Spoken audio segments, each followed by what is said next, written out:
ಬಿಜೆಪಿಯಲ್ಲಿನ ಭ್ರಷ್ಟಾಚಾರವನ್ನ ಬಯಲು ಮಾಡಿದ್ದೇ ಯತ್ನಾಳ್ ಅವರನ್ನ ಪಕ್ಷದಿಂದ ಹೊರಹಾಕಿ ತಪ್ಪು ಮಾಡಿದ್ರು. ಕೊಪ್ಪಳದ ಕಾರಟಗಿಯಲ್ಲಿ ಶಿವರಾಜ್ ತಂಗಡಗಿ ಹೇಳಿಕೆ ಕೊಟ್ಟಿದ್ದಾರೆ.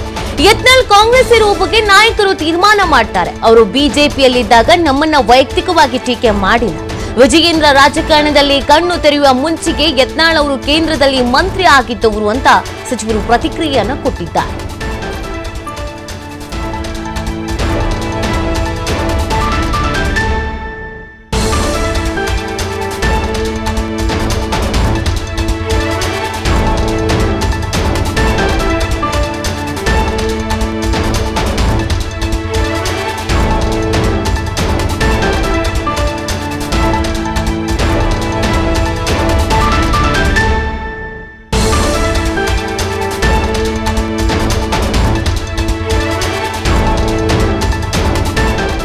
ಒಂದು ಕುಮಾರಸ್ವಾಮಿಯವರು ಜಾರಕಿಹೊಳಿಯವರು ಭೇಟಿಯಾಗಿದ್ದಕ್ಕೆ ಏನು ಬೇರೆ ಅರ್ಥ ಕಲ್ಪಿಸುವಂಥ ಅವಶ್ಯಕತೆ ಇಲ್ಲ, ವಿರೋಧ ಅಲ್ಲ. ಬಟ್ ಯತ್ನಾಳ್ ಅವರು ನಿಜವಾಗಲೂ ಹಿರಿಯ ನಾಯಕ, ಒಬ್ಬ ಸಂಘಟನೆ ಚತುರ.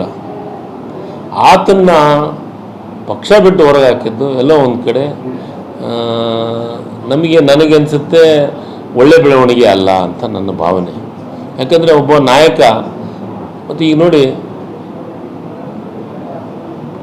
BJP ಪಕ್ಷದೊಳಗೆ ವಾಸ್ತವ ಸತ್ಯವನ್ನು ಈ ರಾಜ್ಯಕ್ಕೆ ಹೇಳಂತ ಯಾರಾದ್ರೂ ನಾಯಕತ್ವ ಐತೆ ಅಂದರೆ ಅದು ಯತ್ನಾಳ್ ಸಾಹೇಬ್ರು ಮಾತ್ರ. ಯಾರು ಲಂಚ ತೊಗೊಂಡ್ರು, ಯಾರು ಭ್ರಷ್ಟಾಚಾರ ಮಾಡಿದರು, ಯಾರು ಏನು ಮಾಡಿದರು ಅನ್ನೋದನ್ನು ಎಳೆಯಾಗಿ ಹೇಳುವಂಥ ನಾಯಕತ್ವ ಯಾರ್ದಾಗಿದ್ದು ಅದು ಬಸವನಗೌಡ ಪಾಟೀಲ್ ಯತ್ನಾಳ್ ಅವ್ರದ್ದು. ಹೀಗಾಗಿ ನನಗೇನು ಅನಿಸುತ್ತೆ, ಯತ್ನಾಳ್ ಅವ್ರನ್ನ ಹೊರಗೆ ಹಾಕಿದ್ದು ಒಳ್ಳೆ ಬೆಳವಣಿಗೆ ಅಲ್ಲ. ಬಟ್ ನನಗೆ ಕಾಂಗ್ರೆಸ್ಸಿಗೆ ಬರ್ತಾರಾ ಇಲ್ಲ ಅನ್ನೋದು ನನಗೆ ಗೊತ್ತಿಲ್ಲ. ನಾನು ಅವ್ರ ಬಗ್ಗೆ ಮಾತಾಡಿಲ್ಲ. ಮಾತಾಡಿದರೆ ನಾನು ಮಾತಾಡಬಲ್ಲೆ ಏನಾದರೂ. ಆದರೆ ಕರ್ಕೊಳೋದು ಅವರಿಬ್ಬರು ನಾಯಕರು, ನಮ್ಮ ನಾಯಕರು ಯಾರು. ನಾವ್ರಿಬ್ಬರು ಏನು ಡಿಸಿಷನ್ ತಗೋತಾರೆ ನಾವು ಹೇಳಿದ್ ಕೇಳೋದು. ನನ್ನ ಇಬ್ಬರ ನಾಯಕರ ಸಿದ್ದರಾಮಯ್ಯರು, DK ಶಿವಕುಮಾರ್ ಏನು ಹೇಳ್ತಾರೆ ಅದನ್ನು ಚಾಚು ತಪ್ಪದೆ ಪಾಲನೆ ಮಾಡುವಂಥ ಪಕ್ಷದ ಶಿಸ್ತಿನ ಸಿಪಾಯಿ ನಾನು. ಕಾಂಗ್ರೆಸ್ಸಿಗಿನ ನೋಡಿ, ಯತ್ನಾಳ್ ಅವರು ಟೀಕೆ ಮಾಡೋದು, ಅವರು ಒಂದು BJP ಪಕ್ಷದಾಗಿದ್ದರು ಅನ್ನೋದಕ್ಕೆ ಅವರು ಟೀಕೆ ಮಾಡ್ತಾಯಿದ್ರು. ಆದರೆ ವೈಯಕ್ತಿಕವಾಗಿ ಕಾಂಗ್ರೆಸ್ಸನ್ನಾಗಲಿ ಮತ್ತೊಬ್ಬನಾಗಲಿ ಟೀಕೆ ಮಾಡಿದಂಥ ಉದಾಹರಣೆಗಳಿಲ್ಲ.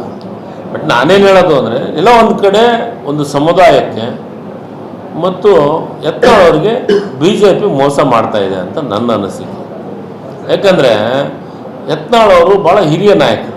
ವಿಜೇಂದ್ರ ಅವರು ರಾಜಕಾರಣ ಕಣ್ತೆಗೆಲ್ಲದಕ್ಕೆ ಮುಂಚಿತನೇ ಯತ್ನಾಳ್ ಅವರು MP ಕೇಂದ್ರದೊಳಗೆ ಮಂತ್ರಿ ಕೆಲಸವನ್ನು ಮಾಡಿದಂಥವ್ರು. ಅವ್ರನ್ನ ಸಸ್ಪೆಂಡ್ ಮಾಡ್ತಾರಂದ್ರೆ ಎಲ್ಲ ಒಂದು ಕಡೆ ಒಂದು ಸಮಾಜಕ್ಕೆ ಒಂದು ಕೆಟ್ಟ ಸಂದೇಶ ಕೊಟ್ಟಂಗಾಗತ್ತಲ್ಲ. ವಿರೋಧ ಅಲ್ಲ, ಬಟ್ ಯತ್ನಾಳ್ ಅವರು ನಿಜವಾಗಲೂ ಕೇಂದ್ರದಿಂದ ರಂಜಾನ್ ಕಿಟ್ ವಿತರಣೆಯ ವಿಚಾರ ರಾಜ್ಯ ಬಿಜೆಪಿ ನಾಯಕರ ವಿರುದ್ಧ ಶಿವರಾಜ್ ತಂಗಡಗಿ ಕಿಡಿಕಾರಿದ್ದಾರೆ. ಕಾಂಗ್ರೆಸ್ ಮುಸ್ಲಿಂ ಓಲೈಕೆ ಅಂತ ಹೇಳ್ತಾರೆ. ಈಗ ಕೇಂದ್ರ ಸರ್ಕಾರವನ್ನ ಪ್ರಶ್ನೆ ಮಾಡಿ ಸಂವಿಧಾನ ರಕ್ಷಣೆ ಮಾಡೋಕೆ ಹುಟ್ಟಿರುವುದೇ ಕಾಂಗ್ರೆಸ್ ಪಕ್ಷ. ಬಿಜೆಪಿಯವರಿಗೆ ಸಾಮಾನ್ಯ ಜನರ ಬಗ್ಗೆ ಚಿಂತೆ ಅನ್ನೋದು ಇಲ್ಲ. ಅವರಿಗೆ ಕೇವಲ ಅಧಿಕಾರಕ್ಕೆ ಬರೋದೇ ಚಿಂತೆ ಆಗಿದೆ. ಈ ದೇಶಕ್ಕೆ ಬಿಜೆಪಿಯವರು ಕೊಟ್ಟ ಕೊಡುಗೆ ಏನೂ ಇಲ್ಲ. ಕಾರಟಗಿಯಲ್ಲಿ ಸಚಿವ ಶಿವರಾಜ್ ತಂಗಡಗಿ ಈ ಹೇಳಿಕೆ ಕೊಟ್ಟಿದ್ದಾರೆ.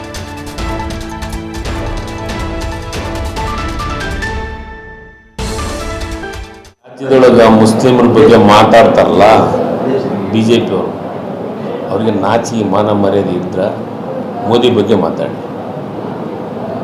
ಮೋದಿಯವರು ಒಂದು ಕಡೆ ಮುಸ್ಲಿಮ್ಸನ್ನ ರಂಜಾನ್ದಂಗೆ ಹೋಲಿಕೆ ಮಾಡೋಕ್ಕೆ ಪ್ರಯತ್ನ ಮಾಡ್ತಾರೆ, ಇನ್ನೊಂದು ಕಡೆ ಇವರು ಮುಸ್ಲಿಮ್ಗೆ ಯಾಕೆ ಯೋಜನೆ ಕೊಡ್ತೀರಿ ಅಂತ ನಮ್ಮ ಜೊತೆಗೆ ಮಾತಾಡ್ತಾರೆ. ಇವ್ರಿಗೆ ಇಬ್ಬರು ನೀತಿ, ಇವ್ರ ನೀತಿ ಏನು ಡುವೆಲ್ ನೀತಿ ಅಲ್ಲ ಇವ್ರದ್ದು. ಒಂದು ಕಡೆ ರಿಸರ್ವೇಷನ್ ಬಗ್ಗೆ ಮುಸ್ಲಿಮ್, ಯಾಕೆ ಈ ದೇಶದ ಪ್ರಜೆಗಳಲ್ವಾ ಮುಸ್ಲಿಮ್ಸು? ನೋಡ್ರಿ, ಸಂವಿಧಾನದ ನಾನು ಅಂತೀನಿ, ಸಂವಿಧಾನ ಬದಲಾವಣೆ ಅಂತ DK ಶಿವಕುಮಾರ್ ಎಲ್ಲಿ ಹೇಳಿದ್ರು?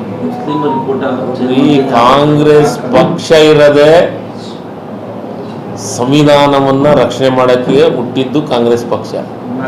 ನಾವು ಬೆಳಗಾವದಾಗ DK ಶಿವಕುಮಾರ್ ನೇತೃತ್ವದಾಗ ಒಂದು ಕಾರ್ಯಕ್ರಮ ಮಾಡಿದ್ವಿ, ಜೈ ಬಾಪು, ಜೈ ಭೀಮ್, ಜೈ ಸಂವಿಧಾನ ಅಂತ. ಯಾರು ಮಾಡಿದರು?